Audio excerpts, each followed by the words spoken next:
We now take you to the broadcast of It's Time with Reverend Nathaniel W. Martin. Here is Reverend Martin. Thank you, Dr. Blackwell. Let me say good morning, good afternoon, or good evening, but never good night, and certainly never ever a goodbye. I hate goodbyes. That's traumatizing from childhood. So I always say hello and how are you? My name is Reverend Nathaniel Wayne Martin. I'm the pastor of the New Life Institutional Baptist Church here in the city of Los Angeles.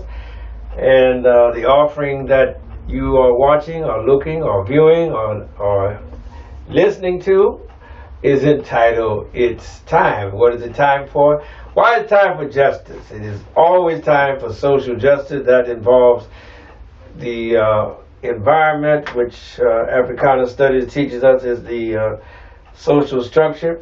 And then always after that must come, because of the capitalistic system, there must be an economic reckoning, economic justice, which must, in our case, involve reparations in whatever form it may finally be delegated. It must be paid. And we thank God for the wisdom, knowledge, and the understanding to realize that we live within a larger social structure. In other words, not just me in my house or me in my neighborhood, but my neighborhood in my larger community, the city, whether the city, the county, the state, ultimately the federal government governance, and then of course outside of that, the larger international and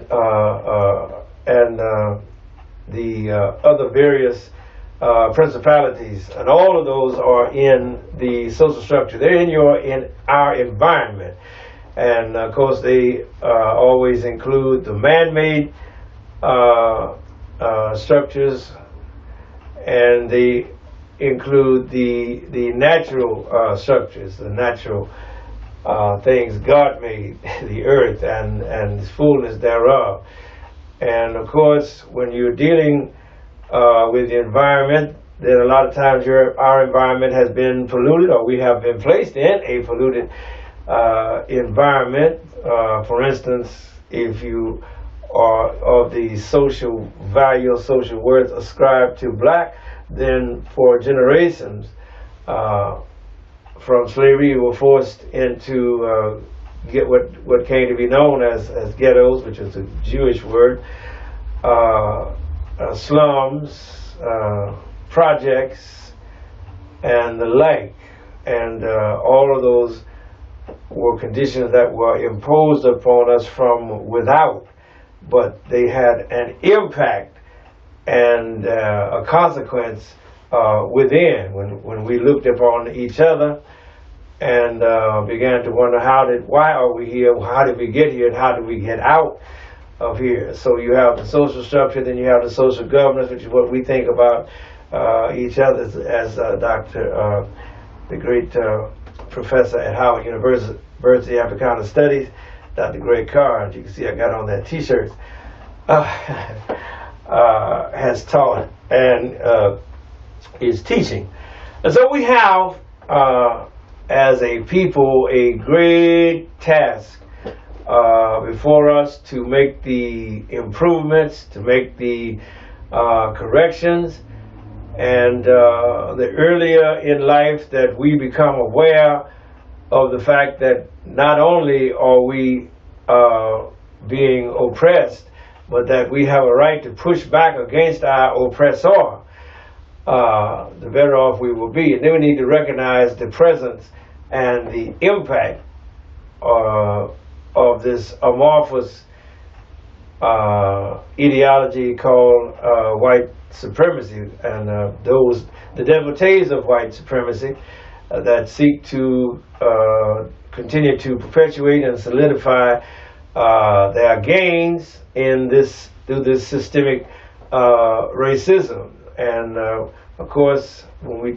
I talk about racism, I'm not talking about someone being personally prejudiced against you or treating you in a prejudiced manner. I'm talking about the entire system of racism as a power that unfairly advantages one community while simultaneously unfairly disadvantages another group. And in this country, we have had the economic oppression, economic exploitation, and the economic suffering and economic humiliation and shame, that comes from that economic exploitation visited upon us ever since we were our foremothers were unfairly stolen out of their homeland in West Africa, as it is believed and taught, coming to the door of no return in Senegal, Ghana, and other places, Benin, and we wind up in the fetid, claustrophobic holds of slave ships. And those of us that survived the Mid-Atlantic Passage, as it were, the Mid-Passage, found ourselves in hell on earth here as not a person, as the dictionary explained, but merely as a human being who the law dictionary described us as a human being who is not a person but a thing, that was a slave, a personal, portable piece of property that the owner could move at his will, could transport. And that, of course, is why in these latter days we began to hear the refrain, Black Lives Matter. And other people say, well, all lives matter. Well, if all lives matter, then why were black people the only ones put in chattel slavery and held there for 250 years? If all lives matter, then why is it that coming out of the Reconstruction period, where the black codes passed that disfranchised black people and denied black people the right to vote for their representatives and their leaders that went to Washington? If all lives matter, then why is it that it was only the black people that were lynched, and that even to this very hour, after all of the campaigning and all of the legislation introduced, we never got an anti-lynching law passed out of the Congress of the United States? If all lives matter, why indeed was there a Dred Scott decision, which was outlined by Chief Justice Taney? Following that, of course, keep coming this way, you had Plessy v. Ferguson, separate but equal, being passed in 1896. And again, if all lives matter, then why were there so vicious massacres performed against only the black people? Had their towns, their communities, their cities burned and destroyed. And remember, Tulsa was only one example. What about Wilmington? What about Osceola, Florida? What about Rosewood, Florida? What about Elaine, Arkansas? What about Colfax, Louisiana? And the list goes on past 100 massacres, riots, in which the black people, those people who were delineated and so described in the social structure as being non-white, driven from their homes, driven from their communities, driven from their neighborhood, driven from the state in many cases, if all lives mattered, you know. So that this country has a great history and behind it, a great history of deprivation, a great history of attempted genocide, and in some cases actual genocide. Don't forget what was done to the Comanches and the Creeks and the Karawa and the Kiowa and the Chickasaw and all of those various tribes, and more than I can mention because we don't know all of their names. A lot of those tribes have been rendered extinct by the actions of the United States government. But of course, what the United States government did to those people, the people who were so designated as being non-white, especially that group that was designated as being colored or Negro in this country, is legend. And so you and I are looking at each other across this divide, and we trust that some of you will be, most of you will be on my side, if not all of you will be on my side, because we have a battle that must be engaged, and it must be fought intelligently, strategically, scientifically, in order to save the soul of America, as Dr. King and his cohorts attempted to do during their battle in the modern, what we call the modern civil rights era. And of course, I'm going on and on, but the deeds done in this nation, this land of the free and the home of the brave, that are antithetical to that ethos, that are antithetical to freedom, are puzzling and alarming and frightening, and they display a huge amount of what the psychologists call cognitive dissonance. And this is what we as a people, as a godly people, and as people who claim to be patriotic, must continually push back against this dark night that continues to try to consume the light. Thank God for the scripture in St. John 1:1, where it says, "In the beginning was the Word, and the Word was with God, and the Word was God. Same was in the beginning God. All things were made by Him, and without Him was not anything made that was made." Yes. He was in the world was made by Him, but the world knew Him not. He came unto His own, but His own received Him not. But to as many as received Him, to them gave He power to become the sons of God. Amen. And so we have a mandate from our Creator to push back against the darkness. Yes.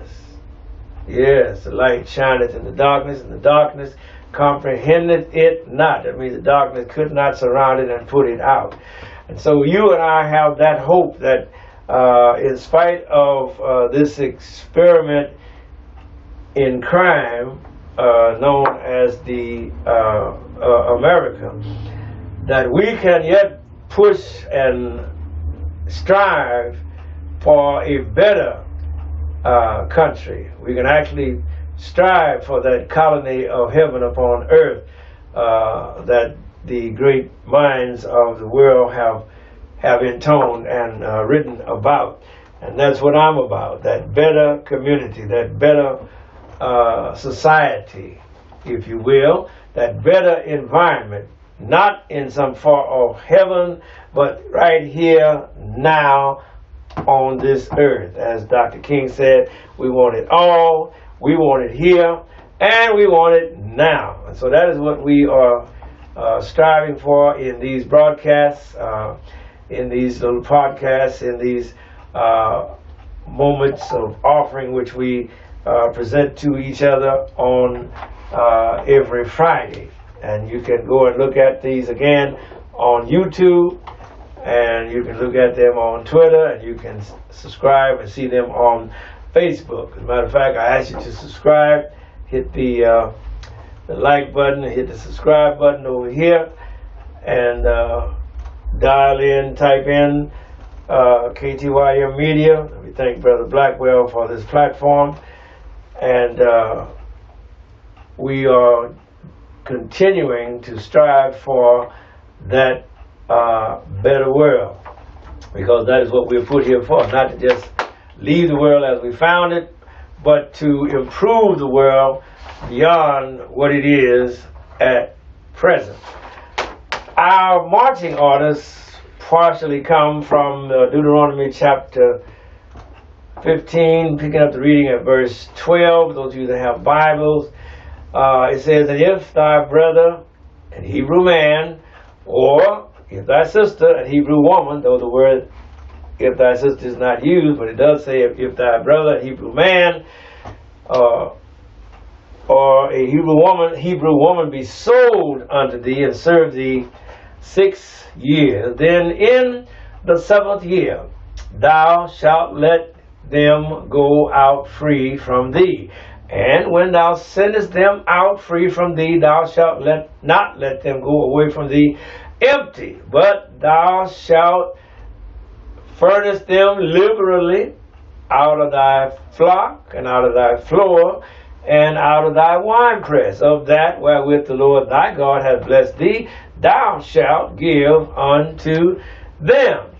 In other words, the person was never to be held in abject slavery, perpetual slavery, as it was done in this nation, in the 13 colonies, and later transferred down to the southern states, so that the northern states wouldn't have the blood on their hands, although they continued to make the chains and to make the ankle bracelets and to make the clothes, the slave clothes and all of that. They made a bank, but they kept their hands clean, in a manner of speaking. But all of the great institutions of learning that were started in this country were started by slave wages, slave blood, slave pain, slave suffering, slave torture. Whether it was Harvard or Yale or Princeton or Brown or any of those other great Ivy League schools, all of those schools were started by the slave masters for their children to be able to go to school in America rather than to be sent overseas to get their education in Europe. So all of those universities and colleges, yes, those Ivy Leagues, Harvard, the principal one, have blood on their hands. And we must not let that slide. We must not be seduced by the words, by the phrase rather, to describe them as an Ivy League college. It's not only the ivy that covers those colleges, it is the blood of the enslaved, likewise, that covers those colleges. Those colleges stand on slavery. All right. But God did not intend that slavery should be perpetual or eternal, or to be passed from one generation to the next generation. That your mama was a slave, then you gonna be a slave. And if you have kids, they gonna be slaves. And that was not the intent of the Creator, that one should be a perpetual bondsman. There was many instances in Scripture that you may read. I always think about Joseph being sold by his brethren into Egypt, and how he rose up from being a little Jewish boy, a little prisoner, to become premier. As Pharaoh said, only I have more power than you. You're the second in command here in Egypt. But yet he started out in Egypt, as a slave. So, but in America, as they practiced chattel slavery, you were not permitted that privilege. You were not, that option was snatched off the table. You are a perpetual, eternal, degraded slave here in the United States of America. Before we wrap up, I would like to talk about one of the phenomena that had happened here. You're familiar with the phenomenon of eminent domain, whereby the city, the county, the state can seize portions of property for public use, for the better good, they call it. It may not be the better good for you, because you may lose a very valuable homestead or a sentimental homestead.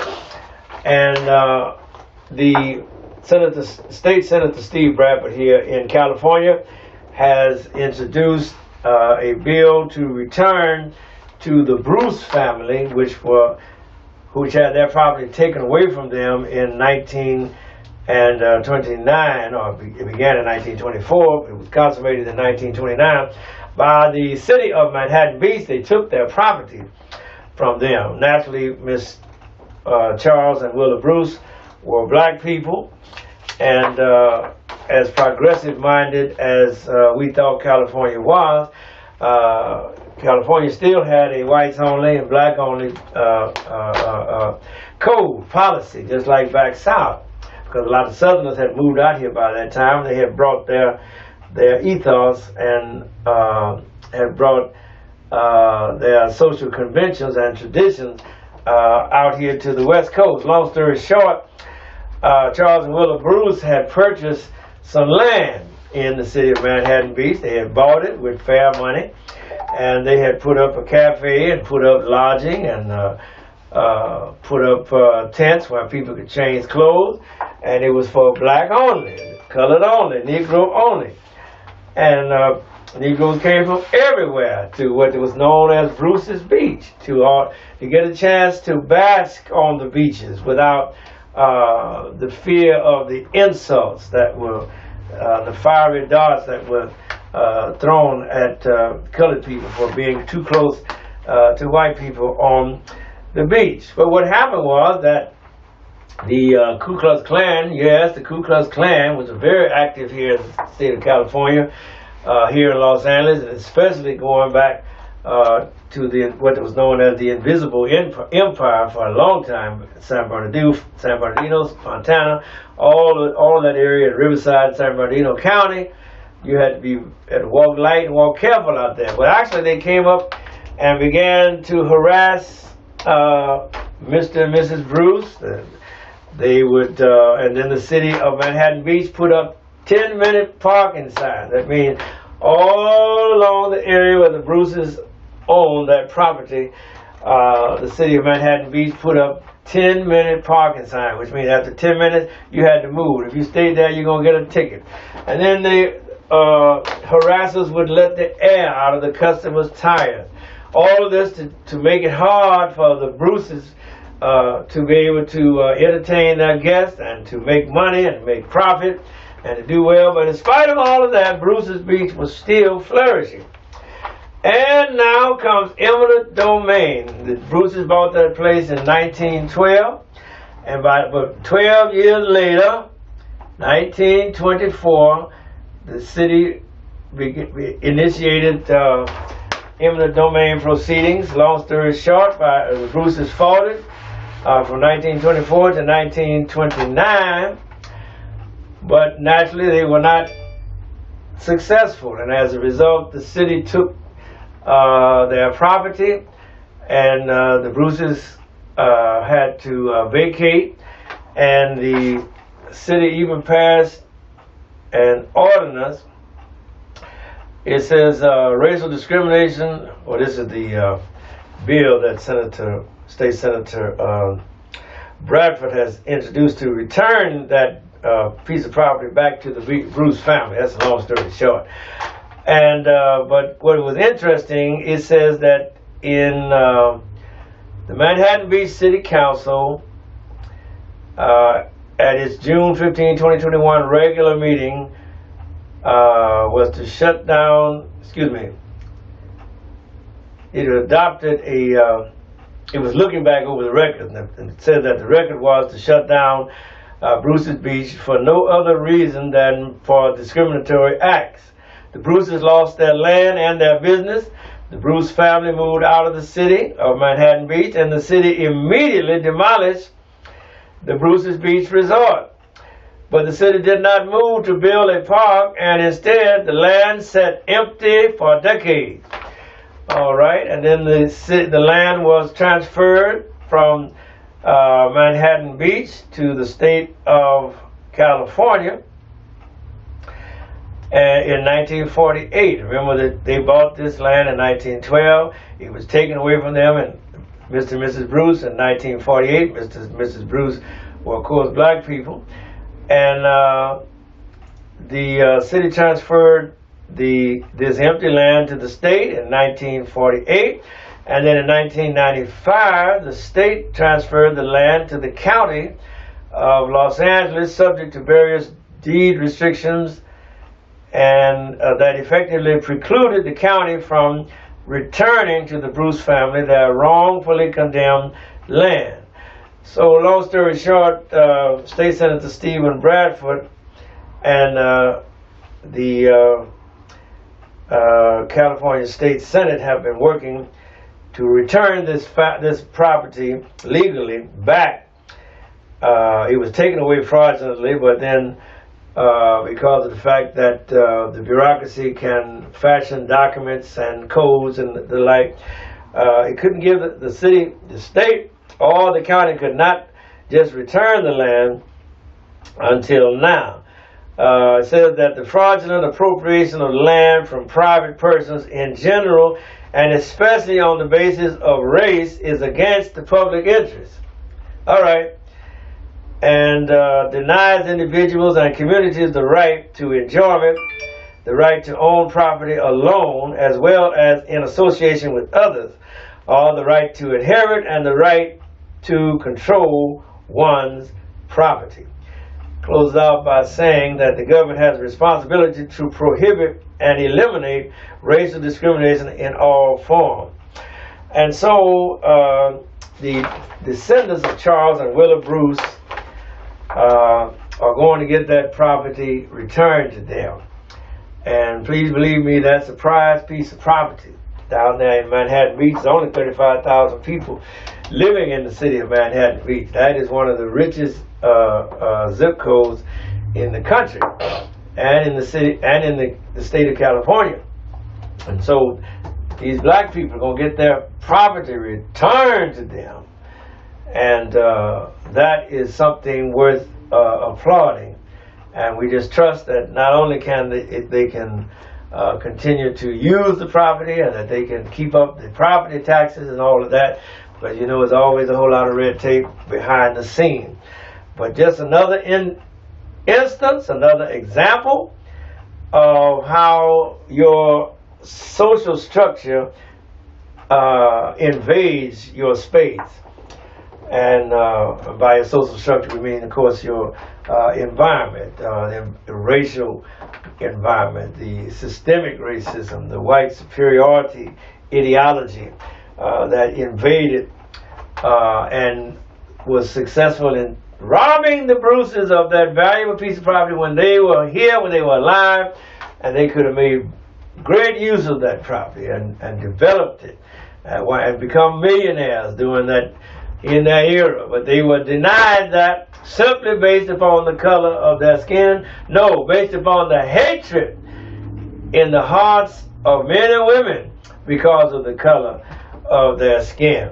Not because anything that the Bruces had done wrong. Naturally, they had to dot every I and cross every T to have that property down there. But still in all, the racial codes and the like did not want black people to own property among white people. Long story short, I've been given the signal on the 5 minutes, so I'm going to forego any further reading on this, but you can glean from this little story, and it's available for you to look up online. And the bill is SB Senate Bill 796. You can look that up and get the whole background story of Bruce's Beach, as it is called. And I thank God for you listening and paying attention, and I hope that you will be energized, motivated, inspired to do something to improve this country, to improve this nation, to improve your community, your neighborhood. God willing, we will see you again on next week. And again, I encourage you to continue. We thank God for Mr. Biden, President Biden, making it a mandate that federal workers get that vaccine. We're not going to ever get back to normal, if there's such a thing, if we don't get more people inoculated against these viruses. Because remember, more viruses are coming. And it's only political ideology that is making many people refuse to get vaccinated. But yet they're dropping like flies, and especially in one of the most egregious states in Florida. But again, I say to you, as I always say, be blessed, be prosperous. And to my brothers and sisters that, like me, work on jobs, that worked on these thankless jobs, while you're young, start learning you something else. Get you something else that you can do. Start learning options trading and futures trading.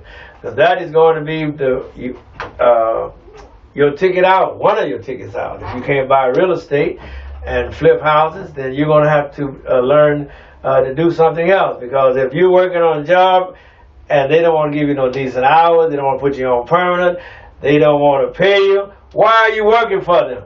Thank you, Doc. We're out of here.